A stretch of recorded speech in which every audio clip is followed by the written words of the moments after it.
My name is Rachel Whitman, and the first time my sister tried to hand me her kid like a grocery bag, it happened on Christmas Eve, in front of everyone, while the ham was still in the oven and Bing Crosby was singing in the background. "Rach, you're so good with kids," Tiffany said, already halfway into her coat. Her lipstick was perfect. Her hair curled like she'd stepped out of a salon, and her phone kept buzzing with excited little chimes. My nephew Eli, 5 years old, stood behind her holding a sticky candy cane and blinking up at me like he could feel the shift in the room before anyone admitted it. "No," I said. One clean syllable. Not loud, not dramatic, just final. Tiffany's smile froze, but she recovered fast, because she always did. "What do you mean, no? It's just a couple hours." "It's Christmas Eve," I replied, keeping my voice steady. "You told Mom and Dad you were coming to dinner." "I am here," she said, like that counted. "I just need to run out for something." "For what?" my dad asked from the kitchen, his sleeves rolled up, his apron stained with brown sugar glaze. He sounded tired already, like he knew exactly where this was going. Tiffany's eyes flicked, too quick, toward the hallway mirror where she'd checked herself 5 times since arriving. "A quick errand. Don't start." My mom stepped between us, dish towel clenched in her hand. "Tiffany, what errand on Christmas Eve at 6:30 p.m. requires you to leave your child here?" Tiffany's expression sharpened. "Wow. Okay. I guess we're doing this now." I felt my heart pounding, but I didn't back up. I've been backing up for 2 years. Eli tugged my sleeve. "Aunt Rach, are you mad?" I crouched, forcing warmth into my face. "No, buddy, not at you. Never at you." Tiffany sighed loudly, like I was being unreasonable in the same way someone might refuse to share a Netflix password. "Rachel, you're literally making this a thing for no reason." "It's already a thing," I said, "because I'm not your free weekend childcare anymore." Her eyes widened theatrically. "Oh my God! Listen to yourself! You hate kids now? Is that what this is? You hate my kid?" My Aunt Janice, the family loudspeaker, gasped shocked from the couch. "Tiffany, don't say that." Tiffany pivoted toward the room like she was addressing a jury. "No, let's be honest. I'm a single mom. I do everything myself. I don't have a partner. I don't have a break. And my own sister can't step up for her nephew? On Christmas Eve?" I stood up slowly, feeling the heat climb up my neck. "Step up?" I repeated. "I stepped up every weekend for 2 years. Every single Saturday and Sunday, while you told everyone you were working." Tiffany's jaw tightened, and that's when I realized she hadn't expected me to say it in front of them. Not like that. Not tonight. Because tonight wasn't supposed to be about truth. Tonight was supposed to be about her. Tiffany, the brave single mom. Tiffany, the martyr. Tiffany, the one who does it all. Tiffany, the one everyone felt sorry for. And I was supposed to be the quiet, convenient background character who absorbed whatever she needed, time, money, labor, without ever asking for accountability. But I was done being her cover story. I grew up in St. Louis, Missouri, in a normal, middle-class, we go to Costco and argue about parking spots kind of family. My parents weren't rich. We weren't poor. We were just steady. Dad worked in logistics. Mom ran the office at a dental clinic. And our biggest drama used to be whether we were going to my grandma's house for Thanksgiving or hosting at ours. Then Tiffany became a mom at 27. She'd had Eli with a guy she dated for less than a year, one of those charismatic future entrepreneur types who always had a new plan and never had a stable job. He disappeared when Eli was still in diapers. He sent child support in random bursts like a broken sprinkler, and Tiffany turned that into her signature storyline. I'm alone. I'm abandoned. I'm doing it all. And I believed her. At first, I really did. Tiffany was always a lot. She could make a room orbit around her without trying. In high school, she was homecoming court. In college, she was the fun one. When she cried, people rushed in to rescue her like it was their job. When I cried, I tended to do it in private, and then show up the next day pretending I'd never been hurt. I'm the older sister by 3 years. I've always been the reliable one. I went to college, got a steady job, built a quiet life. I'm 34 now. I live alone in a townhouse I actually like, with a small backyard and a Christmas wreath that stays up a little too long every year because taking it down makes the holidays feel officially over. I work in HR for a mid-sized healthcare company. Good benefits, stable hours, not glamorous. The kind of job where people only notice you when something goes wrong, which, in hindsight, made me the perfect person to quietly absorb Tiffany's chaos. It started the first spring after Eli turned 3. Tiffany showed up at my place on a Friday night with Starbucks in one hand and Eli on her hip, like it was a cute little visit. I have a shift tomorrow, she said casually, stepping inside without waiting to be invited. Can you watch him Saturday, just from 8 to 6? I blinked. 8 to 6? That's 10 hours. She rolled her eyes like I was being dramatic. It's one day. You don't have kids. You don't understand how hard it is. I didn't want to fight. I love Eli. He's sweet. He lines his toy cars up in perfect little rows and whispers to them like they're having secret meetings. He calls me Aunt Rach like it's one word. So I said yes. That first Saturday, Tiffany dropped him off with a giant tote bag and a smile that looked relieved. Thank you, she said, and I believed it meant something. Then it happened again the next weekend, and the next. And then it wasn't Saturday anymore, it was Saturday and Sunday. Double shift. Mandatory training.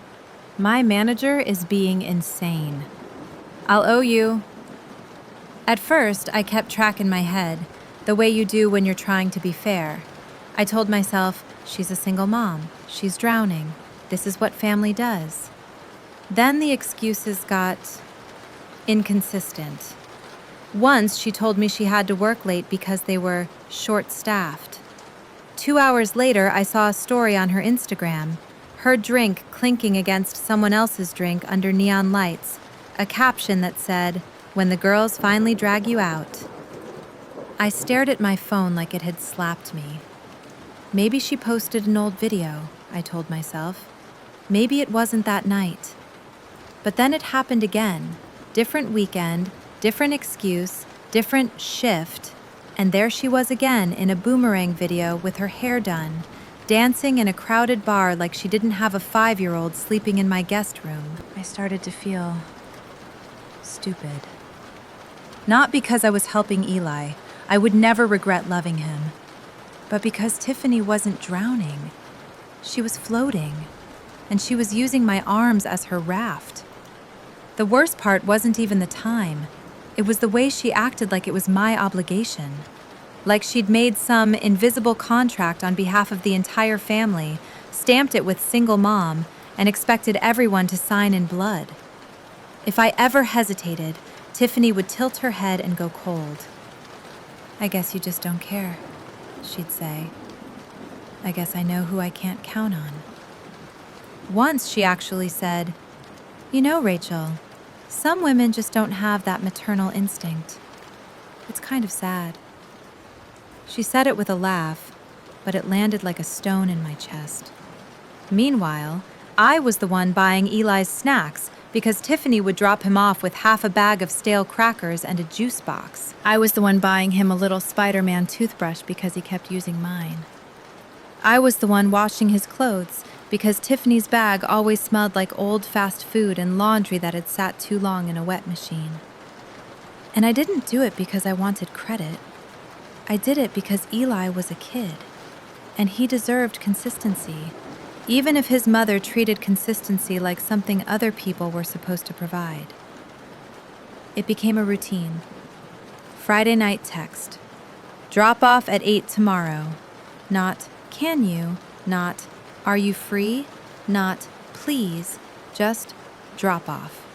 Like she was scheduling a package delivery. I started dreading weekends. I stopped making plans. I stopped dating seriously because every time someone asked me to do something Saturday, I'd do the math in my head and think, Tiffany will dump Eli on me and call me selfish if I say no. I'd stare at my calendar and feel this quiet panic, like my life didn't belong to me anymore. And the family played along. Because Tiffany told the story first. At Sunday dinners, Tiffany would sigh dramatically and say, I'm just so exhausted. Rachel's been helping me so much. I don't know what I'd do without her. Everyone would nod and look at me like I was some kind of saint. But then if I ever mentioned being tired, my Aunt Janice would laugh and say, Honey, you don't even have kids. Or my cousin would joke, Rachel's basically a mom already. It was always framed like I should be honored, like my time was a donation box. I tried to talk to Tiffany privately once. It was a Tuesday evening in October, and I'd just gotten home from work when she called me. I need Saturday, she said immediately. I took a breath. Tiff, I'm not available this weekend. Silence. Then, what do you mean you're not available? I have plans. With who? She demanded. That doesn't matter, I said, trying to keep it calm. I'm just not available. Her laugh was sharp. Wow, okay. Must be nice to just decide you don't want to help. I don't get to decide. I'm a mom. I felt my fingers curl around the edge of the counter. Tiffany, I help you every weekend. I love Eli, but I'm burning out. You're burning out? She scoffed. Rachel, you sit at a desk all week and go home to silence. I'm raising a child alone. I swallowed. Then you need a consistent childcare plan. I can't just what? Ask my own sister? Her voice rose. This is what family does. No, I said, quiet but firm. This is what you've decided family does, without asking. She hung up on me, and that should have been the moment I stopped. But then Friday came, and she texted a picture of Eli holding a little pumpkin craft at preschool, smiling, and my resolve collapsed like wet cardboard. Because Tiffany knew exactly where to aim. She didn't have to convince me. She just had to weaponize my love for him. By the time December rolled around, the pressure got worse. Because Christmas is the season where people suddenly become experts on what family should do. Every year, my parents hosted Christmas Eve dinner. Ham, scalloped potatoes, green bean casserole, those Pillsbury crescent rolls my mom insisted were tradition, and a table full of mismatched holiday napkins. This year, Tiffany started talking early about how hard the holidays were for single moms. I don't even know how I'm going to get everything done, she said at Thanksgiving, eyes glossy like she was auditioning for a commercial. Shopping, wrapping, baking, work, and I have no one. I sat there chewing my turkey, thinking about the weekends I'd spent building Lego sets with Eli, while Tiffany posted photos of cocktails and captioned them, self-care. My mom reached over and squeezed Tiffany's hand. We're here for you, sweetie.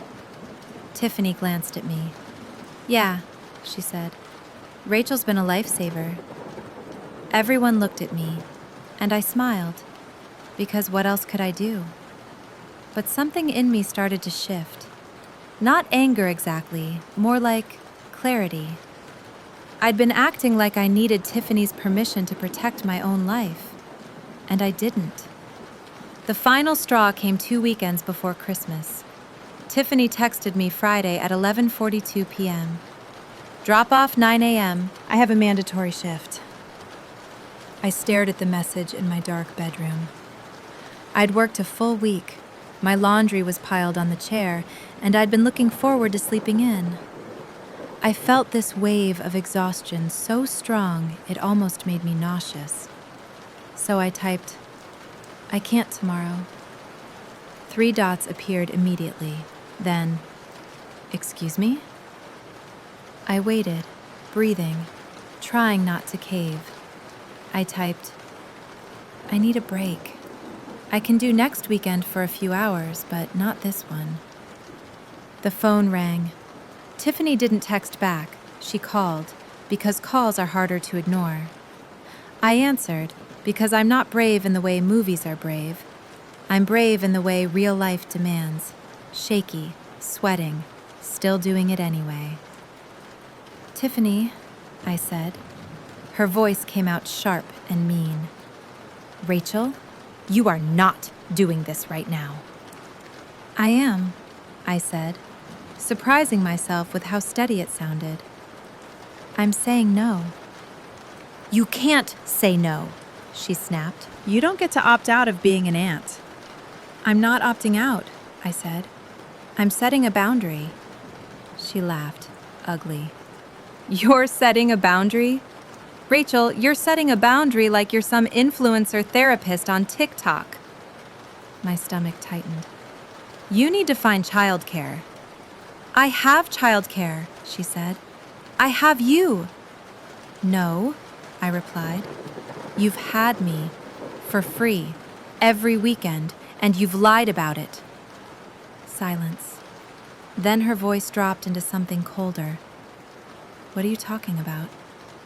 "I've seen your posts," I said. "You tell me you're working and you're out." "You're stalking me?" she shot back, flipping it instantly. "I'm not stalking you," I said. "You post it publicly." She inhaled hard. "You know what? Fine. If you want to be like this, go ahead. But don't be shocked when the family sees who you really are." My throat went dry. Who I really am? "A woman who only cares about herself," she hissed. "A woman who's selfish. A woman who doesn't like kids." And then she hung up. I sat on my bed in the dark, the silence ringing in my ears. The next morning, I didn't get a drop-off. Instead, at 10:15 a.m., my mom called me. "Rachel," she said carefully, like she was stepping onto ice. "Did you refuse to watch Eli?" I closed my eyes. Yes. There was a pause. "Tiffany is very upset." "I know," I said. "She says you told her you don't want to deal with kids anymore." I felt something snap. Not loud, not explosive, just a clean break inside me, like a rope finally giving up. "I didn't say that," I replied. "I said I need a break, and she needs consistent childcare." My mom's voice softened. "Honey, she's doing her best." I almost laughed, but it came out like a sigh. "Mom, you don't know what's been happening." And I realized no one knew, because Tiffany controlled the narrative. So I decided I was done letting her. That night, I opened my laptop and did what I always do when emotions start to blur reality. I got organized. I pulled up my calendar and scrolled back, weekend after weekend, blocked out with Eli like it was a second job. I opened my banking app and searched Target, Walmart, Chick-fil-A, McDonald's, Children's Place, snacks, kids' clothes, a toddler pillow because he said his neck hurt on my couch. Then I opened my text thread with Tiffany. It was all there. Every drop-off, every "you're free," every "don't be dramatic," every "single moms don't get breaks." And then I went one step further, because there was one thing I'd never looked at closely: the timestamps on her work excuses versus her social media posts. I didn't do it like a jealous person. I did it like an HR person who's had to investigate misconduct. And the pattern was so obvious, it made my stomach turn. Mandatory shift lined up with girls' night. Training lined up with bottomless brunch. Late shift lined up with a story tagged at a place that had a DJ. She wasn't just occasionally going out. She'd built a whole lifestyle around the assumption that I would keep showing up. And then, because the universe has a sense of timing, I remembered something. A month ago, Tiffany had asked me to pick up Eli from her apartment because she'd run to the store. I'd walked into her building, and a neighbor in the hallway had smiled awkwardly and said, "Oh, you're the sister. You're here a lot." At the time, I'd just nodded politely, but now I thought, a lot. I drove over the next day, mid-afternoon, under the excuse of dropping off a toy Eli had left at my place. Tiffany wasn't home. Her car wasn't there. But her neighbor, an older woman with a little dog wearing a Christmas sweater, was outside by the mailboxes. "Hi," I said, forcing a friendly smile. "I'm Rachel, Tiffany's sister." The woman's face softened. "Oh, honey, yes. You're the one who watches the little boy." My stomach clenched. "Yeah, sometimes." The woman looked uncomfortable. "Bless you. I've been worried, honestly." I went still. "Worried about what?" She hesitated, glancing around like she didn't want trouble. "There were a couple times she left him with a friend of hers.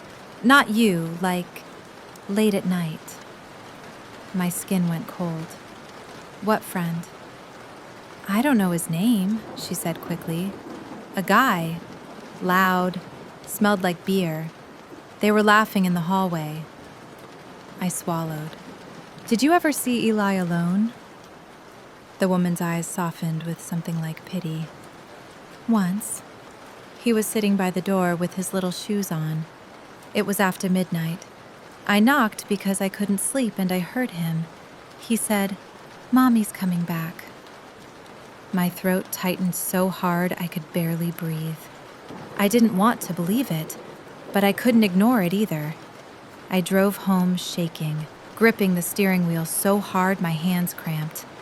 And in that moment, my decision wasn't just about me anymore. It was about Eli. Not in a "I'm going to steal him" way, not in some dramatic fantasy, but in a real-life, adult way. If Tiffany was irresponsible, the family deserved to know, and Eli deserved protection.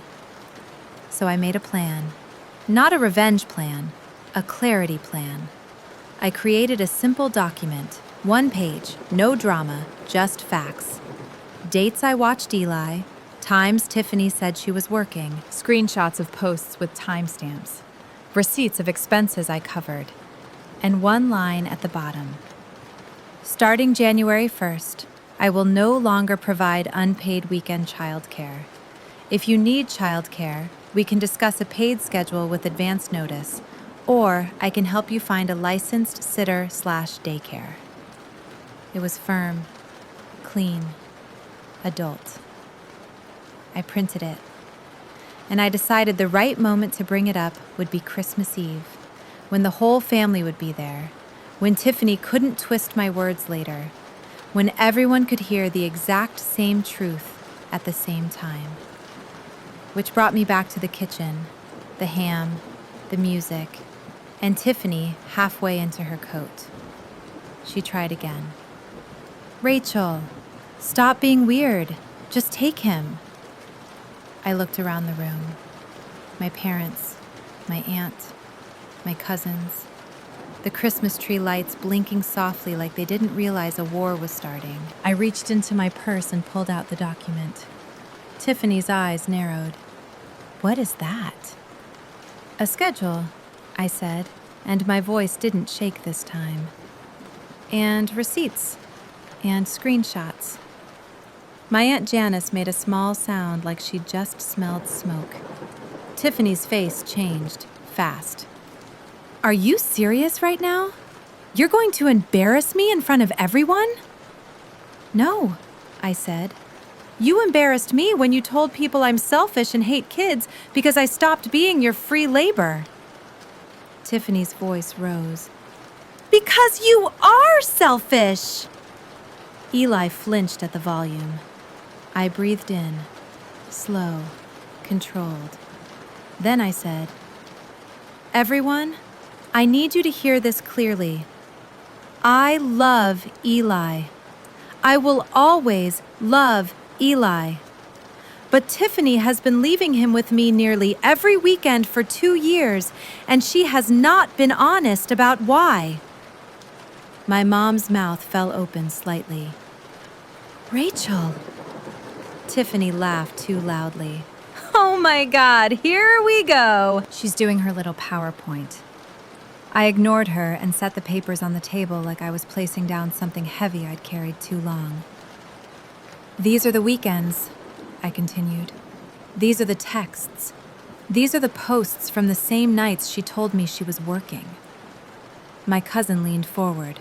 My dad's eyes hardened. Tiffany stepped toward me, voice dripping contempt. You're really going to stand there and act like a victim because you had to babysit your own nephew? That's pathetic. I met her gaze. Stop. Right there. She blinked. Excuse me? I didn't raise my voice. I didn't need to. You don't get to call me names to dodge facts, I said. You don't get to paint yourself as a hero and me as a villain because I finally said I have a life. Tiffany's face flushed. I'm a single mom. And that's real, I said. But being a single mom does not give you permission to exploit people. Her eyes went sharp as knives. Exploit? Wow, listen to you. You think you're better than me because you have your little office job and your quiet little house and no responsibilities. My Aunt Janice whispered, Oh my God. Tiffany turned to the room, arms wide. She's always been like this, cold, distant. She doesn't even like children. She just likes looking good for Mom and Dad. I nodded once, like I'd expected that exact move. Then I said, If I don't like children, why have I been buying his clothes? Why do I have a car seat in my car? Why does he have a toothbrush at my house? Why did I cover your daycare late fee last month? My mom's hand flew to her mouth. Late fee?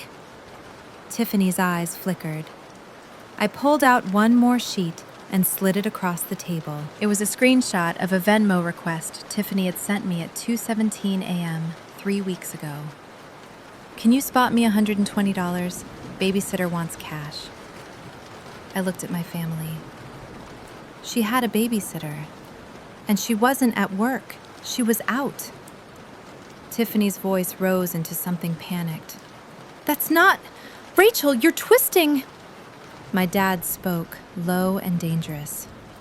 Tiffany, were you leaving Eli with random people? Tiffany snapped her head toward him. No! My mom's voice was small. Tiff, please, just tell the truth. Tiffany's shoulders stiffened. Then she did what she always did when she couldn't control the room. She attacked. You know what? She spat at me, eyes bright with rage. Fine. Congratulations. You got your little moment. You always wanted everyone to look at you like you're the responsible one. Well, here you go. Then she leaned in close enough that only I could hear the next part, her breath hot and furious. You're not family supportive. You're just emotionally stingy. You'd rather watch me struggle than inconvenience yourself. I stared at her, and the strangest calm settled over me, because she'd finally said the quiet part out loud. This was never about Eli. This was about Tiffany needing someone to absorb the cost of her choices so she could keep making them. I straightened and looked at the room again. "I'm not doing this anymore," I said clearly. "Starting now. Not January. Now." Tiffany's eyes widened. "You can't just—" "I can," I said. "And I am." My dad pointed toward the chair by the tree. "Sit down," he told Tiffany. Not asked, told. Tiffany looked like she might explode. Eli, confused and tired, leaned into my leg. I lifted him gently and carried him to the couch, turning on a quiet Christmas movie at low volume, something with animated reindeer, so he could focus on something other than the adults imploding. Then I came back to the table. My mom's eyes were wet. "Rachel, why didn't you tell us?" I swallowed. Because every time I tried to set a boundary, she threatened to turn everyone against me. And she did. My Aunt Janice looked at Tiffany like she was seeing her for the first time. "You told me Rachel refused to help because she doesn't like kids." Tiffany snapped. "Because she doesn't! Look at her! She's making me look like a monster on Christmas!" My dad's voice cut through like a knife. "Stop making this about you." The room went quiet in that way families get quiet when they're finally forced to face the person they've been enabling. My mom reached for the papers, reading the dates, the screenshots, the receipts. Her face crumpled. "Tiffany," she whispered, "you told me you were working." Tiffany's eyes darted. I needed a break." My mom nodded slowly. "Then you ask for help honestly. You don't lie. You don't manipulate. And you don't shame your sister for having boundaries." Tiffany's voice broke into something defensive and raw. "You don't get it. I'm alone. Everybody judges me. Everybody thinks I'm trash because I'm a single mom." My dad's jaw tightened. "No one thinks you're trash because you're a single mom.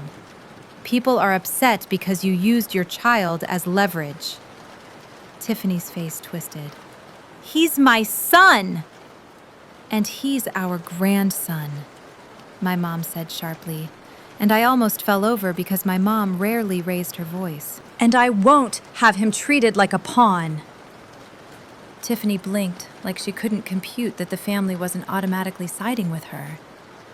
Then she stood, pushing her chair back hard. "Fine. If you're all going to gang up on me, I'll leave." My dad stood too. "Not with him," he said, calm but immovable.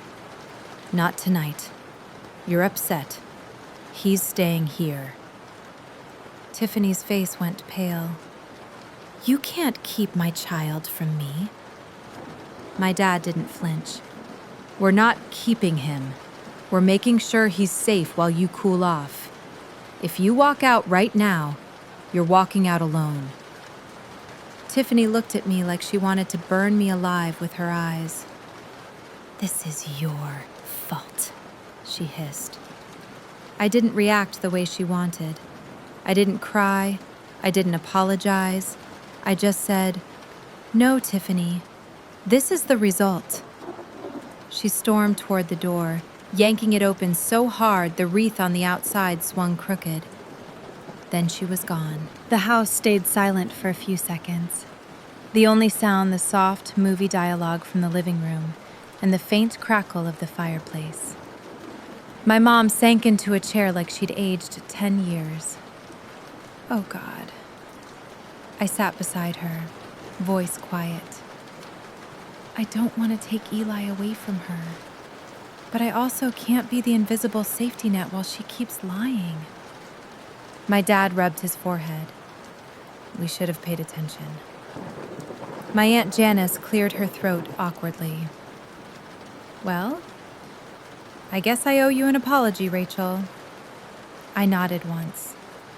"I'm not asking anyone to choose me over Tiffany.